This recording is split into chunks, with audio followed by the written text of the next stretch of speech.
Ever wish you had a shortcut? A way to really get under the hood of complex financial reports, investor calls, and figure out what's actually going on behind the numbers. Yeah, cut through the noise. Exactly.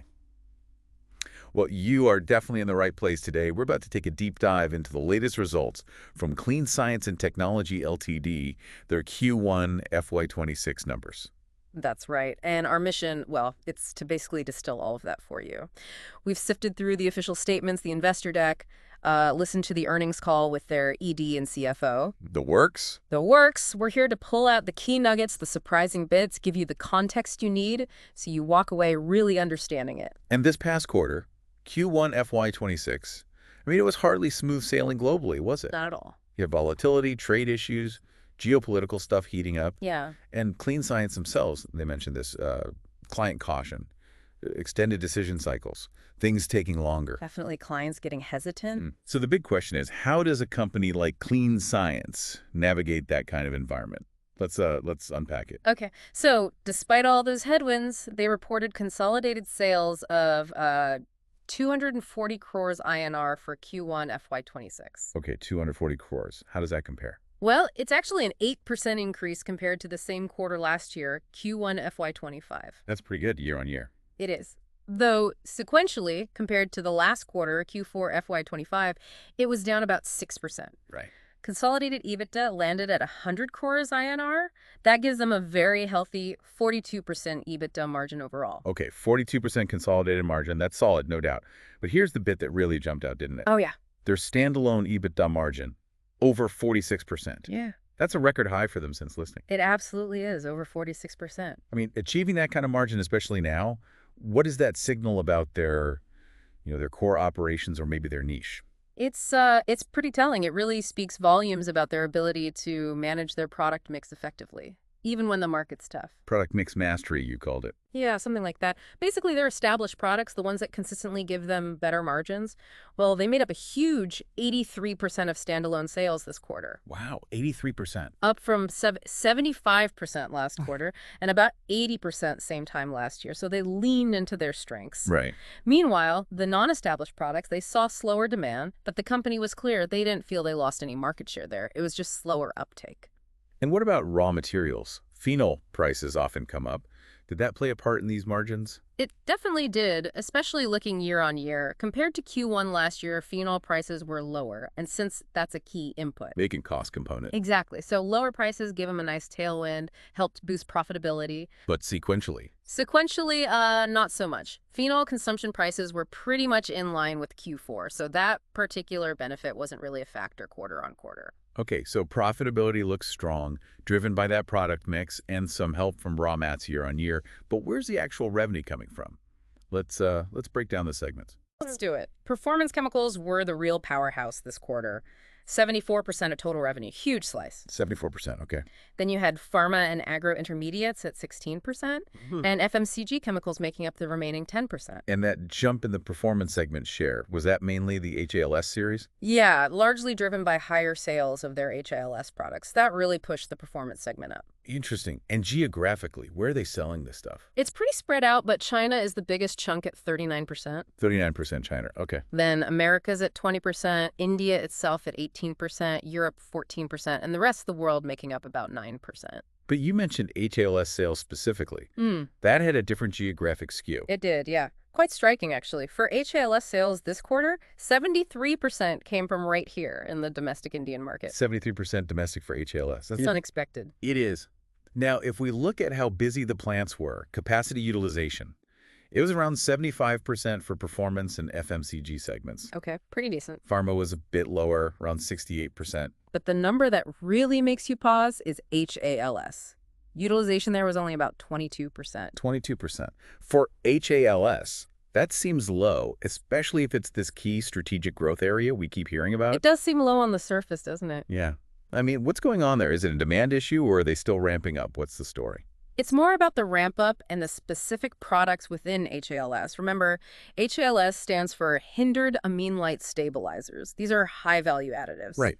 And Clean Science hit a big milestone here. They fully commercialized all the HALS capacity they planned under Phase 1. Okay. And just last fiscal year, FY25, their HALS sales volume shot up 3.3 times to over 1,900 tons. That's serious growth. It is. And here's the kicker. Clean Science is now only the fifth company globally to be a fully backward integrated HALS player. Okay, hold on. Fully backward integrated. What does that actually mean for them in practice? What's the advantage? Huge advantage. It means they control the whole process, right from making the basic chemical building blocks all the way to the final HALS product. Ah, so they're not buying key ingredients from someone else. Exactly. That gives them much better control over costs, over quality. It's a big competitive edge because they aren't dependent on outside suppliers for the critical stuff. Got it. So that explains the strategic importance. But back to the 22% utilization. Right. So the good news there is the HALS business overall is getting close to break even. They mentioned a monthly run rate of about 10 crores INR. Okay, nearing profitability then. Exactly. The lower utilization, it reflects that they're still in that ramp-up phase, but also they're about to bring on stream more advanced grades of HALS.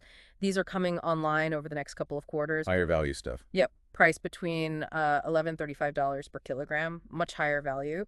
These new grades should really help the margins and are key to hitting their target for the full year, which is 210 crores in sales and 4,500 tons for HALS. So the low utilization isn't necessarily a red flag, more a sign of transition to these newer, pricier grades. That seems to be the picture, yeah. Now, competition. In the earnings call, they specifically mentioned Sukian Sushi, or United K, as it's known in English as their main rival in HALS, not Rian. How are they planning to take on a major player like that? Well, their strategy seems to be twofold. First, keep improving their production processes, increasing those yield efficiencies we talked about, get more out of what they put in. Makes sense. Lower costs. And second, diversify their HALS offering. Move into more complex, specialized products. They mentioned something called 2020 HALS that they plan to introduce next month. Okay. The idea is to build customer confidence, show they can handle the advanced stuff, and ultimately grab a bigger slice of each customer's spending in this area, what they call wallet share. Become the go-to supplier, basically. That's the goal. Move up the value chain, deepen those relationships. Makes sense. Okay, let's shift gears to expansion. They're clearly putting money to work here. 80 crores INR invested just this quarter into their subsidiary, Clean Phytochem. Yeah, significant investment. And that's not all, right? There's another 120 crores planned for that subsidiary too. That's the plan. So a total of 200 crores going into Clean Phytochem for these new projects. Wow, that's serious capital. It almost feels like they're building a second Clean Science alongside the main one. What's the expected payoff from all this spending? Well, the payoff is essentially opening up much bigger markets and driving faster revenue growth down the line. These new product commercializations seem to be moving ahead. Like what? What's coming online soon? Okay, so Performance Chemical 1 construction is on track. They expect water trials in like the next 3 to 4 weeks. That's soon. Yeah. And commercial production is slated for September, so quite soon. Customer sampling should follow around September, October. Okay. Performance Chem 1 and Q2, Q3. What else? Then there's Performance Chemical 2. The spending, the CapEx for that is underway now, and they expect that one to be commercialized by Q4 of this fiscal year, FY26. Right, end of the year. And it's not just performance chems, is it? They mentioned pharma intermediates too. Correct. There's a product called DHDT that's actually been commercialized already. Oh, it has? Yeah, and samples are now out with various customers for validation, so getting feedback, securing orders. And another one, barbituric acid, they estimate that'll be commercialized by the end of August. So quite a pipeline of new products hitting the market soon. That really is a lot coming through. When you add all that up, what does it mean for their potential market size? This is pretty significant. The company estimates that with these newer launches coming online, their total addressable market is set to expand by over $1.7 billion over just the next 3 quarters. $1.7 billion. Billion with a B. Yeah. That gives them a lot more room to grow, provides pretty clear visibility for revenue to pick up pace. It helps justify that big CapEx spend we talked about. It certainly does. Okay, so huge potential market expansion. But they did tweak their guidance slightly, didn't they? the consolidated EBITDA growth for the full year, FY26? They did, yeah. They moderated it slightly. It was previously guided at 18-20% growth. Now it's 15-18%. So a slight trim. Given that and the timing of these new products, what's the company saying about the shape of the year? When do they expect to really see the impact of these launches on the top line? They're signaling that Q2, the current quarter, will likely remain comparatively subdued, similar to Q1, perhaps. Okay, so don't expect fireworks just yet. Right.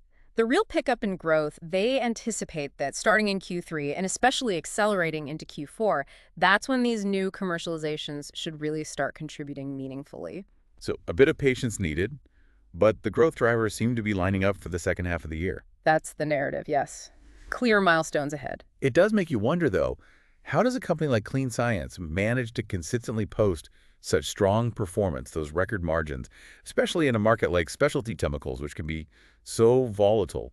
What's their edge, their secret sauce? Yeah, it's a good question. I think a huge part of it is their R&D focus, their innovation engine. They really position themselves as, not just growing fast, but being highly profitable because they develop these really clever, sustainable, cost-effective manufacturing processes using catalysis. Catalytic processes, yeah, that's their niche. It is. And their R&D team has grown massively. They had like 22 scientists back in 2018. Now it's over 90 across 4 separate labs. Wow. And they're focused on, well, optimizing the processes they already have, finding new performance chemicals to make, and specifically targeting products that are in high demand but only made by a few companies globally. So aiming for those less crowded, higher value markets. Precisely. But it's not just R&D, right? Their operational setup is also key. How so? Well, for starters, they operate with a zero debt balance sheet. Zero debt. That's always impressive. Gives them a lot of flexibility. Huge flexibility. Plus, they run 4 manufacturing units now, including that new subsidiary unit, Clean Phytochem. All of them are certified, and crucially, they all operate with zero liquid discharge ZLD. ZLD. That's a big environmental commitment, isn't it? No liquid waste leaving the facility. It absolutely is. And their commitment to ESG, environmental, social, and governance factors, it seems quite embedded. Can you give some examples? What does that look like on the ground? Sure. So for you listening, here are some concrete things they highlighted. They've put over 18 crores INR into corporate social responsibility, CSR activities just in the last 3 years. Right. They've got a goal to plant over 50,000 trees in the next 5 years. On the energy front, they generate about 65% of their power consumption from renewable sources, mainly through their own solar capacity, which is around 20 megawatts. 65% renewable power. That's substantial. It is. And they've set specific targets, too, aiming to reduce greenhouse gas emissions, water consumption per unit of product, and energy consumption per unit of product by 15% each. That's over 5 years, starting from 2023. Measurable targets. Exactly. Plus, they report zero casualties on the safety front. And from a governance angle, they've got Big Four auditors, an experienced board, a history of paying dividends.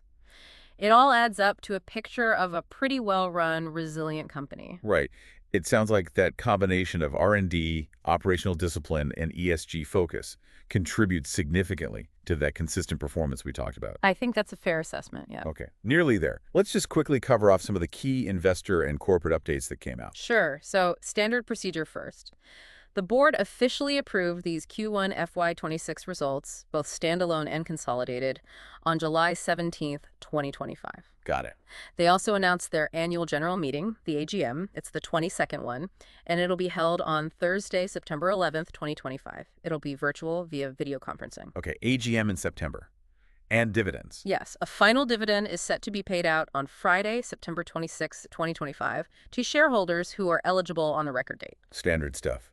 But there was one piece of news from the earnings call that probably caught people's attention regarding the promoters. Ah, yes, that's right. This is quite important for investors to note.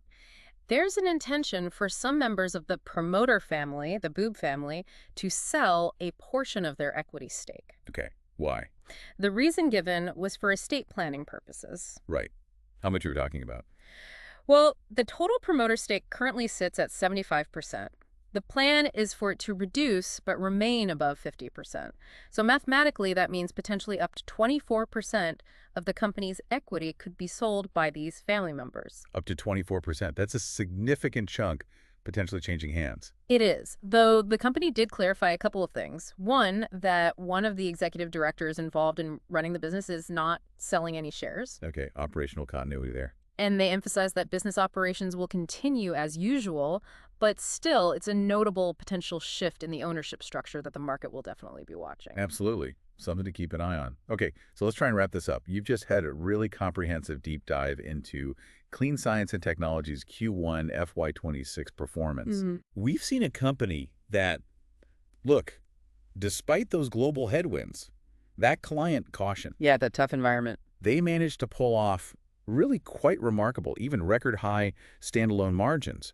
They're strategically investing in these high value areas like advanced HALS, and they've laid out these very clear, pretty ambitious plans for future growth with all those new chemicals coming online. And all while keeping that strong balance sheet and that commitment to sustainability we talked about? Exactly. So this isn't just, ticking boxes on a spreadsheet. Not at all. It feels like a story of a company using its agility, its R&D muscle, Yeah, that backward integration, the new product pipeline. to navigate a tricky global situation, making strides in ESG and really setting the stage for potentially significant market expansion in the next few quarters. That's a good summary. The strategy seems clear, even if Q2 might be a bit muted before the acceleration kicks in. Right. So maybe a final thought to leave our listeners with. As Clean Science pushes forward with this big expansion, these new products, trying to keep those impressive margins going in what's still a volatile market, how might that evolving promoter shareholding situation, that potential sale of up to 24%, how might that interact with everything else? Could it impact investor confidence or maybe even the company's long-term strategic path? What stands out most to you from this whole deep dive?